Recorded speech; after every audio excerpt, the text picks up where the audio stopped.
এবার প্রস্তুত ইরানের নৌবাহিনীও পারস্য উপসাগরের নীল জলে। তবে কি নীরব শক্তির লড়াই শুরু হয়ে গেছে? ইরান থেকে এসেছে এক কড়া বার্তা। শত্রুর প্রতিটি পদক্ষেপ তাদের কঠোর নজরদারিতে। এটা কি শুধু নিয়মিত সামরিক ব্রিফিং, নাকি যুক্তরাষ্ট্রের উদ্দেশ্যে স্পষ্ট এক সতর্কবার্তা? সামনে কি আরও বড় কোনো কৌশলগত পদক্ষেপ আসছে? সংবাদ মাধ্যম মেহের নিউজের বরাতে জানা যায়, পারস্য উপসাগরীয় অঞ্চলে বাড়তে থাকা উত্তেজনার প্রেক্ষাপটে ইরানের নৌবাহিনীর প্রধান রিয়ার অ্যাডমিরাল শাহরাম ইরানি জানিয়েছেন, দেশের নৌবাহিনী শত্রুপক্ষের সব ধরনের গতিবিধি পর্যবেক্ষণ করছে। তার ভাষায়, ইরানের প্রতিরোধ সক্ষমতা এমন পর্যায়ে পৌঁছেছে যে আঞ্চলিক জলসীমায় কোনো অস্বাভাবিক নড়াচড়া নজর এড়ায় না।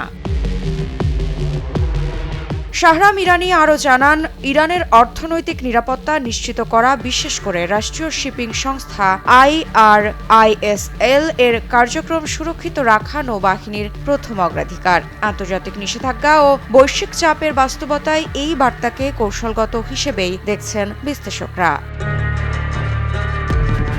ইরানের নৌবাহিনীর দাবি, দেশটির নৌবাহিনী এখন আন্তর্জাতিক অঙ্গনে একটি প্রভাবশালী খেলোয়াড়। বিভিন্ন বহুজাতিক নৌমহড়ার অংশগ্রহণ এবং সামুদ্রিক প্রতিরক্ষা কূটনীতিতে সক্রিয় উপস্থিতির কথাও তুলে ধরেন তিনি। অর্থাৎ তেহরান শুধু সামরিক প্রস্তুতি নয়, কূটনৈতিক ক্ষেত্রেও নিজেদের দৃশ্যমান রাখতে চাইছে। ইরানি আরও বলেন, শত্রুপক্ষের মূল লক্ষ্য জনগণের মধ্যে ভয় ছড়িয়ে দেওয়া। JBS holdings limited.